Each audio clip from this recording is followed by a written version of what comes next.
बहुत सारे लोगों का एक स्पेशल रिक्वेस्ट था कि सैलरी से रिलेटेड एक वीडियो बनाया जाए कि नए अभ्यर्थी अभी ज्वाइन करने वाले हैं उनको स्टार्टिंग से कितना कितना सैलरी मिलने वाला है। जैसा कि आप सबको पता है कि वर्तमान में छत्तीसगढ़ में एक स्टाइपेंड रूल लागू कर दिया गया है, जिसके तहत पहला, दूसरा और तीसरे साल में 70, 80 और 90% सैलरी दिया जाता है। हालांकि 100% सैलरी के हकदार है, ठीक है, लेकिन वर्तमान सरकार के द्वारा ये व्यवस्था किया गया है कि शुरू में 70, 80, 90% के रेशियो से क्या दिया जाता है, आपको आपकी सैलरी दिया जाता है, ठीक है। तो सर सारी चीज़ों को देख लेते हैं कि सहायक शिक्षक, शिक्षक और व्याख्याता के अलग अलग 70, 80 और 90% के हिसाब से कितने कितने सैलरी बनते हैं और स्टार्टिंग में ज्वाइन करते ही आपको कितने सैलरी मिलने वाले हैं। चलिए सबसे पहले बात करते हैं सहायक शिक्षक का। तो जैसा कि आप देख पा रहे होंगे, ये एक सैलरी चार्ट बना हुआ है जिसमें स्टाइपेंड नियम में 70% आपको स्टार्टिंग में मिलेगा जैसे ही आप ज्वाइन करेंगे। तो उसके हिसाब से पहले सहायक शिक्षक का देख लेते हैं, फिर शिक्षक का देखेंगे, फिर व्याख्याता का, ठीक है। तो सहायक शिक्षक में जैसा कि आप सबको पता है कि आपकी जो बेसिक सैलरी होती है वो होती है 25,300, ठीक है। क्या है आपकी बेसिक सैलरी? 25,300 है, ठीक है। अब देखिए, जो आपकी बेसिक सैलरी है वो इस नियम के तहत, देखो स्टाइपेंड जो नियम है गवर्नमेंट एम्प्लॉय के ऊपर एक तरह का अभिशाप है और इसको दूर करने के लिए निरंतर प्रयास किए जा रहे हैं।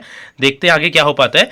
तो ये जो 25,300 मिलना चाहिए था आपको स्टार्टिंग से सहायक शिक्षक को, लेकिन अभी मिलेगा 70% के हिसाब से आपको 17,710 रुपये, ठीक है। ये क्या हो जाएगा आपके बेसिक, 17,710 आपके हो जाएंगे बेसिक। अब बेसिक के बाद बहुत सारी चीज़ें होती है, जो जो चीज़ें होती है उसको समझाएंगे कि कौन कौन सी एक्स्ट्रा जो अलावेंस होती है, भत्ता होती है, आप लोगों को दिया जाता है, ठीक है।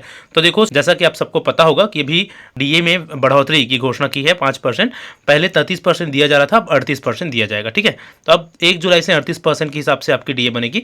तो उस हिसाब से 17,710 रुपये का 38% आपको डीए मिलेगा, तो वो हो जाएगा 6,730 रुपये। उसके बाद एचआरए दिया जाता है 6वां वेतनमान जो है उसके हिसाब से, ठीक है, 7% मिलता है। इसकी भी लड़ाई अभी चल रही है, मैं बता दूं। देखिए, जब ये जो हमारी सैलरी बनती है ना, अभी वर्तमान में वो 7वां वेतनमान के हिसाब से बनता है और ये जो बेसिक है वो 7वां वेतनमान के हिसाब से आपका बेसिक है। लेकिन एचआरए जो दिया जाता है अभी भी 6वां वेतनमान के हिसाब से दिया जा रहा है, ठीक है। डीए तो हालांकि 7वां वेतनमान के हिसाब से दिया जा रहा है, लेकिन एचआरए अभी भी 6वां वेतनमान के हिसाब से दिया जा रहा है, मतलब पुराने जो सैलरी थे ना उस हिसाब से। अगर एचआरए भी 7वां वेतनमान के हिसाब से देते तो इसमें भी बहुत ज़्यादा बढ़ोतरी देखने को मिलता। हमको 7% दिया जाता है, ये याद रखेंगे आप लोग, है ना। 7% ये फिक्स है, 7% एचआरए दिया जाता है आपकी जो बेसिक है उसका। तो 17,710 क्योंकि आपका नया बेसिक हो गया है ना, तो आपका 7% कितना बनेगा एचआरए? आपका बन जाएगा 689 रुपये, ठीक है। उसके बाद विशेष एक गतिरोध भत्ता दिया जाता है। 1 अप्रैल 2013 से एक विशेष नियम बनाया गया छत्तीसगढ़ के, विशेषकर जो शिक्षक संवर्ग है उन लोगों के लिए, कि उनको एक विशेष गतिरोध भत्ता प्रदान किया जाएगा 600 रुपये, ठीक है। तो तब से 600 रुपीज़ सभी पोस्ट को एक बराबर ये गतिरोध भत्ता दिया जाता है, ठीक है। उसके बाद 200 रुपये एक मेडिकल भत्ता के रूप में दिया जाता है, ठीक है, मेडिकल अलावेंस इसको बोल सकते हैं। ये मिलता है सहायक शिक्षक और शिक्षक को। व्याख्याता को मेडिकल अलावेंस नहीं दिया जा सकता, 200 रुपये है, ठीक है। इसके बाद जो अब हम देखेंगे कि आपके टोटल पे कितने हो जाते हैं 70% के हिसाब से, तो टोटल आपकी हो जाती है 25,929 रुपये। क्या हो जाता है? 25,929 रुपये आपके टोटल हो जाते हैं। इसके बाद कुछ कटौती भी होती है, ठीक है। जैसे आप लोगों को पता होगा ओपीएस और एनपीएस की कटौती चल रही है, ठीक है। जो तो अभी ओपीएस की मैं बात कर रहे हैं, ये अलग अलग ऑप्शन में है। कोई ओपीएस जिनको चाहे वो ओपीएस ले सक रहा है ना, गवर्नमेंट ने ये ऑप्शन दिया है। और जो ओपीएस नहीं लेना चाहते वो एनपीएस का रिऑन कर सकते हैं, ठीक। तो ओपीएस के हिसाब से 12% कटती है आपकी बेसिक सैलरी का, ठीक है। ये विशेष ध्यान रखेंगे, 12% ओपीएस कट रहा है किसका? आपकी जो बेसिक है ना, सिर्फ उसका, ठीक है। एनपीएस में क्या होता था? एनपीएस में बेसिक और जो डीए का जो टोटल होता था ना उसका 10% काटा जाता था एनपीएस में, ठीक है। तो ये इसमें थोड़ा सा अंतर इस कारण से आता है। तो अभी क्योंकि अभी ओपीएस में के हिसाब से अगर हम देखेंगे तो 2125 रुपये आपका कटेगा ओपीएस का और 360 रुपये आपके कटते हैं जीआईएस के, ठीक है। तो इस तरह से फिर टोटल पेएबल जो अमाउंट की हम बात करें, पेएबल अमाउंट आपको मिलेगी ज्वाइन करते ही आपको मिलने वाली है 23,444 रुपये। ये आपका होगा in hand salary first join करने वाले महीने से ही। इसके साथ ही एक बात और क्लियर कर दूं कि जो ट्राइबल एरिया के एम्प्लॉय है ना, जैसा कि आप सबको पता है कि अभी वाला जो भर्ती है वो विशेषकर ट्राइबल एरिया के लिए है। तो ट्राइबल एरिया के लिए एक विशेष ट्राइबल अलावेंस और से दिया जाता है छत्तीसगढ़ गवर्नमेंट के थ्रू, ठीक है।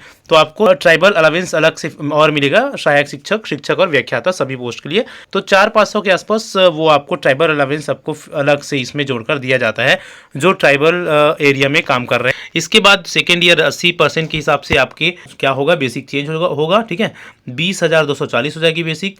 डीए भी चेंज होगा। और डीए जो देखो अब यहाँ होता क्या है, हर साल क्योंकि डीए बढ़ने होते हैं, डीए के बारे में मैं आप लोगों को कुछ बता दूं।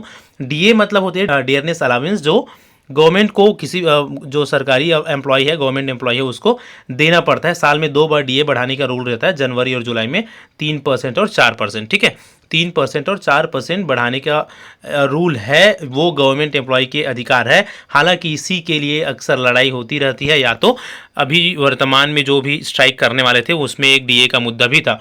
अभी वर्तमान गवर्नमेंट में ये देखा गया है कि जो डीए है वो केंद्र सरकार से बहुत कम है या उनके साथ नहीं चल रही है। ठीक है, केंद्र सरकार तो समय से डीए को क्या कर देता है, अपडेट कर देता है या बढ़वा देता है, लेकिन अभी ये देखने को मिल रहा है पिछले कुछ समय से कि जो डीए है ना, वो उसके लिए हर बार एम्प्लॉय को क्या करना पड़ रहा है, स्ट्राइक करना पड़ता है। ठीक है, ये हड़ताल में जाना पड़ता है कि डीए में बढ़ोतरी करिए, क्योंकि ये उनका अधिकार है और हर साल बिना बोले 3% जनवरी से और 4% जुलाई में वृद्धि कर देनी चाहिए। लेकिन हर बार हड़ताल का सहारा लेना पड़ रहा है इसके लिए, जो कि सही नहीं है। ठीक है, तो अब देखो अगले साल तक ये डीए फिर से बढ़ जा रहेगा। अभी तो 38% है, हो सकता है नेक्स्ट ईयर और 4-5% बढ़ जाए, तो उसके हिसाब से इसमें और बढ़ोतरी देखने को मिलती है। फिलहाल 38 के हिसाब से हिसाबेंगे तो आपको 26,631 रुपये मिलेगा सेकेंड साल में। ठीक है, और 90% तीसरा साल में आपको मिलेगा 29,819 रुपये। ठीक है, कितना मिलेगा, 29,819 रुपये। और चौथे साल से, ये जो पहले साल से मिलना था, बहुत बड़ी विडंबना है एक्चुअल में देखा जाए तो। जो चीज़ें आपको फर्स्ट ईयर ज्वाइन करते ही मिलनी चाहिए थी वो मिलेगा आपको 3 साल बाद, चौथे साल से 33,700 बनेगा आपका चौथे साल से। वैसे इसमें डीए बढ़ जा रहेगा तो ये लगभग 40 तक भी बनेगी, है ना, 35 से 40 तक आराम से बन जाएगा चौथे साल में। ठीक है, तो ये तो हो गई किसका, सहायक शिक्षक का। अगर हम चलेंगे अब शिक्षक पोस्ट में, एक्चुअल बेसिक है आपके 35,400। शिक्षक का एक्चुअल बेसिक क्या है, 35,400 है। तो लेकिन 70% के हिसाब से अगर हम देखेंगे तो वो हो जाएगा 24,780। ठीक है, 24,780 आपके वर्तमान बेसिक होगा 70% के हिसाब से। उसके बाद अगर हम देखें डीए, तो 33% डीए के हिसाब से आपकी बनेगी 9,416 रुपये। 9,945 रुपये आपके बनेंगे HRA, 600 रुपये बनेंगे आपके गतिरोध भत्ता, 200 रुपये बनेंगे आपके मेडिकल भत्ता। उसके बाद पूरा टोटल हो जाता है सभी जोड़कर 35,941। ठीक है, कितना हो जाएगा, 35,941। इसको बोला जाता है ग्रॉस पेमेंट, है ना। इसको क्या बोला जाता है, ग्रॉस, मतलब कुल मिलाकर क्या पेमेंट आपको मिलता है। ग्रॉस के बाद कुछ कटौती होती है, उसको बोला जाता है नेट पेमेंट। ठीक है, ये चीज़ भी आप याद रखेंगे, ग्रॉस पेमेंट और नेट पेमेंट। तो ग्रॉस पेमेंट आपकी क्या हो जाती है, 35,941 रुपये आपका पेमेंट है। अब आपका उस सैलरी में कुछ कटौती होगा। ठीक है, तो आपकी सबसे पहले ओपीएस कटेगा, तो ओपीएस 10% कितना कट जाएगा, 2,974 रुपये। कितना कट जाएगा आपके, 2,974 रुपये और 360 रुपये जीआईएस का। तो इस तरह से आपके कितने पेमेंट बचते हैं इन हैंड, 32,608 रुपये।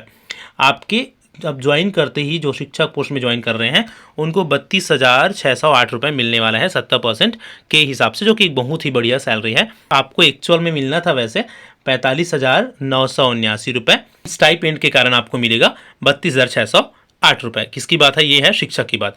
उसके बाद सेकेंड ईयर में आप चले जाएंगे 80% में ना, तो 80% के हिसाब से आपके कितने क्या हो जाएगा, 80% के हिसाब से आपके नया बेसिक हो जाएगा 28,320। डीए आपको मिलेगा 10,762। ये हो सकता है बढ़ जा रहा है।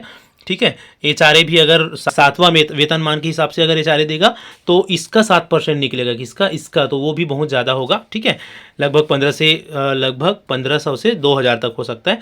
ये हो गए आपके गतिरोध भत्ता, ये हो गया मेडिकल भत्ता।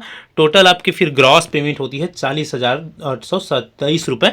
ठीक है, किसमें, ये हो गया ग्रॉस पेमेंट आपका। उसके बाद कटौती होगी 3,000 आपके कटेंगे, 3,998 ओपीएस का और ये जीआईएस का।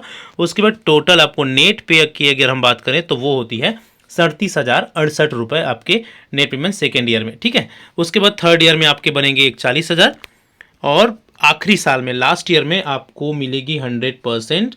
ये है आपके 100% सैलरी। अब इसमें देखो लास्ट ईयर मतलब चौथा साल में आपको कितना अनुमानित बनेगा मैं बता देता हूँ। ठीक, देखो 35,400 आपके बेसिक होगा। अब बेसिक के बाद आपको मिलेगा डीए। डीए में निश्चित ही चौथा साल में बहुत ज़्यादा डीए हो जाएगा। अभी 38 है ना, लगभग 50 के आसपास डीए मिनिमम हो जा रहेगा। ठीक है, 50 प्लस ही आपका डीए हो जाएगा। मतलब क्या, जितना आपकी बेसिक है उससे आधा के से कुछ ज़्यादा ही आपका डीए भी बनेगा। ठीक है, तो बेसिक 35 है तो लगभग 15 से 20,000 आपका डीए भी बनेगा, ठीक है, लगभग 20,000 आपका डीए बनेगा। ये हो जाएगा, एचआरए भी बढ़ जा रहेगा। उम्मीद करते हैं कि 3-4 साल आने वाले समय में 7वां वेतनमान के हिसाब से तो एचआरए भी ये लगभग 2500 है ना, 2000 से 3000 के बीच एचआरए भी हो जाएगी मिनिमम। उसके बाद ये सभी तो जुड़ेंगे ही। 50,000 आपका ग्रॉस यहाँ पर दिखा रहा है, लेकिन ये ग्रॉस लगभग होगा आपका 60,000, ठीक है। चौथा साल की अगर हम बात करें तो अभी फिलहाल तो ये जो दिख रहा है वही है ना, 38% डीए के हिसाब से जो दिख रहा है वही है। 45,989 रुपये आपको दिख रहा है, आपको इन हैंड सैलरी यहाँ पर, ठीक है। लेकिन व्यवहारिक रूप से अगर हम बात करें तो ये नहीं, बल्कि इनसे कहीं ज़्यादा आपको मिलेगा चौथे साल में, क्योंकि डीए में भी बढ़ोतरी हो जा रहेगी, एचआरए बढ़ जा रहेगा, ठीक है। लगभग ये 50 प्लस या 50-55 हज़ार के आसपास आपको मिलेगा इन हैंड सैलरी आपके चौथे साल में, डीए बढ़ोतरी या डीए वृद्धि के साथ। ये क्योंकि कैलकुलेशन किसके साथ है, 38% जो डीए दिया जा रहा है ना उसके साथ है, ठीक है। तो इस तरह से आपके सैलरी जो स्ट्रक्चर है वो आपको दिख रही है। फिलहाल आप शुरू साल की अगर आप बात करें 70% के हिसाब से तो से आपको मिलेगा। चलिए बात कर लेते हैं व्याख्याता का। व्याख्याता में अगर हम बेसिक की बात करते हैं तो बेसिक उनका है 38,100, लेकिन उनका बनेगा 70% के हिसाब से 26,670, ठीक है। 10,000 डीए हो जाएगा, 1,000 एचआरए हो जाएगा, ठीक है। एचआरए क्या हो जाएगा, 1,000 एचआरए हो जाएगा, 600 ये जो 200 मेडिकल भत्ता दिख रहा है ना वो व्याख्याताओं को नहीं मिलता, ठीक है। इसको यहाँ से हटा दीजिएगा। व्याख्याता में अगर ग्रॉस की हम बात करें तो ग्रॉस पेमेंट उनका बनता है 38,622 70% के हिसाब से, और नेट पेमेंट की अगर बात करेंगे तो वो आपको मिलेगा 35,061 रुपये। शुरू में ही ज्वाइनिंग करते ही आपको 35,061 रुपये मिलने वाला है, ठीक है।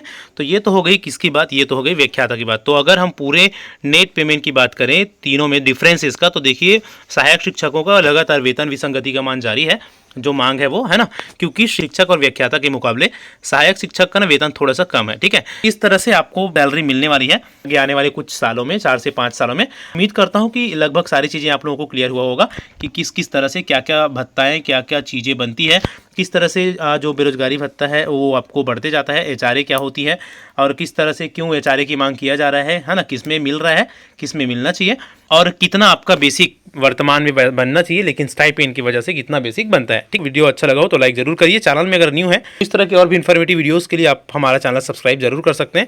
मिलते हैं नेक्स्ट वीडियो में, तब तक के लिए थैंक यू सो मच।